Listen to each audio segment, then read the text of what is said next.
going to be the same old drag that last year was. Unless you have a new idea. You have to do some things this year that you didn't do before. Too many people in general and in particular have only a spend mentality toward money. That's all they know about money. And you remember I told you that spend in referring to money is the N word. We don't even say it. My wife doesn't say it. Xavier doesn't say it. Anybody knows anything about me in this organization, you won't get them to put spend and money together. We use it. We enjoy it. We circulate it. I like that. Circulate it. See, I've given you millions of dollars worth of information already. So now we are going to rejoice with this person. A hidden clause. And I'm going to tell you something too, and I want you to open yourself to it. You have more hidden money than you have any idea. See, a principle is at work here. Let me hear you say 3 times, the principle of increase is at work in me. Come on. The principle of increase is at work in me. The principle of increase is at work in me. The principle of increase is at work in me. It is my intention to make you rich in every way. To make you richer and richer in every way. There's a verse of Scripture, according to my translation, which says, the generous soul shall be made richer and richer in every way. The King James says, the generous soul shall be made fat. In Elizabethan English, fat means rich, prosperous. So repeat after me, the generous soul shall be made richer and richer in every way. I am that generous soul. And also today being the first Sunday of the year, I already have my tithe check made out, as I do every first Sunday of every year in advance. And of course I'll have such great increase that on an ongoing basis during the year, I will continually be giving and receiving in a never-ending cycle of increase and enjoyment. Thank God. And as I've said to you before, get rid of that old mentality about, well, you know, you ought to give, expected nothing in return. Let me hear you say 3 times, the hell with that.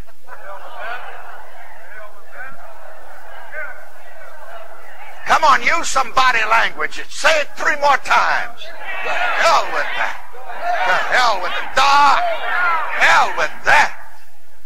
You see, that's one of those 31 reasons or more why some people's prosperity is blocked. So you can get that book by Mike, 31 Reasons People Don't Receive a Financial Harvest. And he deals also with the law of expectation. Let me hear you say the law of expectation. And yes, is that in the Bible? It is, in many ways. There is a scripture that says, my expectation is from Him. What do you expect? What do you expect? 3rd chapter of Acts, I think, beginning about the 1st verse. This man that was born lame from his mother's womb.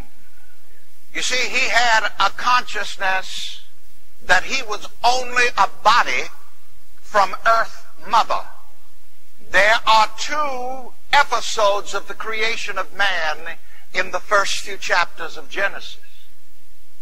The first is the spiritual creation in the image and likeness of God. Then there's another, which a lot of religious people get mixed up when it says that God made man out of the dust of the earth. That's the earth side. That's the material side. That's the physical side that goes back to Mother Earth. You must have a sense of spiritual birth.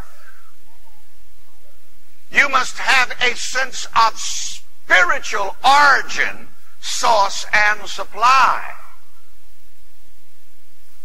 From that part of Genesis where it says that God made man in his own image and likeness. And then the poet picks it up and says, dust thou art, to dust returneth, was not spoken of the soul. You have to know how to rightly divide the word of truth, or people will take that Bible and beat your head bloody. I mean, this world is just full of religious people whose heads are beaten bloody, and they keep going back every week for that same stuff. Out of the dust of the ground the Lord made man, or created man. So you go right back to the dust. You're in the wrong place. You're not rightly dividing. So I expect prosperity. Say that 3 times.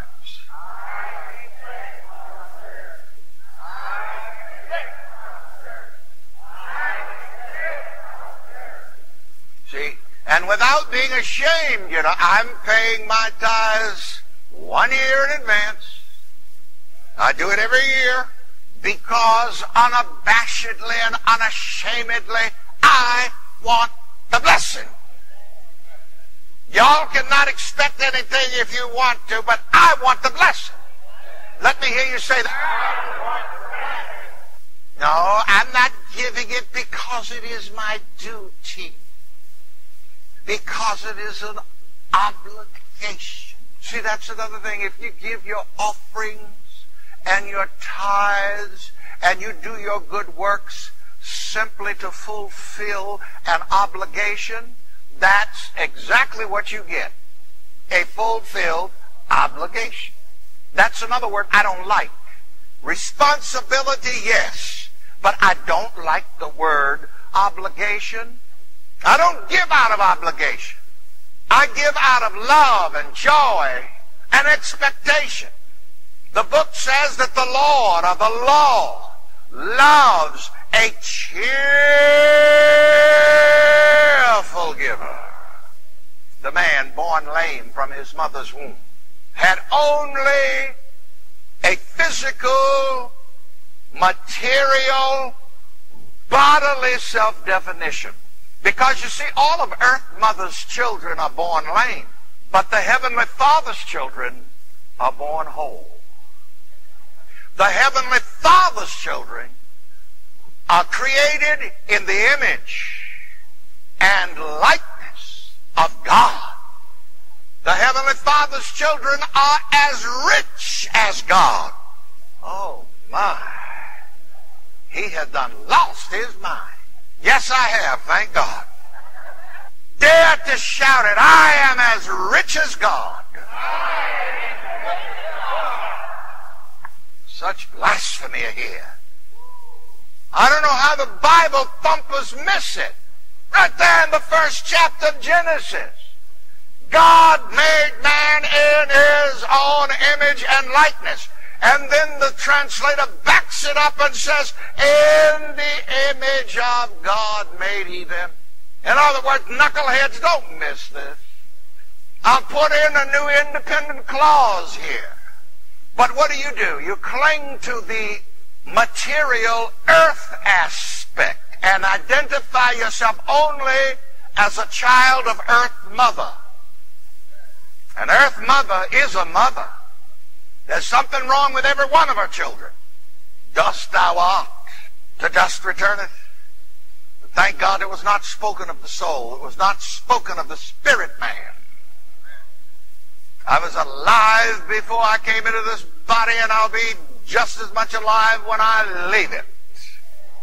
A man came to Jesus and said, I can't follow you right now because my father just died and I got to go bury him. Jesus said, let them dead people bury them dead people. You come on and follow me. They got plenty of undertakers. Had people say to me, yeah, I remember once a lady sent me a telegram, says, I want to join your church, but would you preach my funeral? Well, I said no. I was not sent to preach funerals. I said, if you want a funeral, you can find lots of churches. I am come that you might have life, and that you might have it more abundantly. I came to raise the dead. Hey! Glory to God!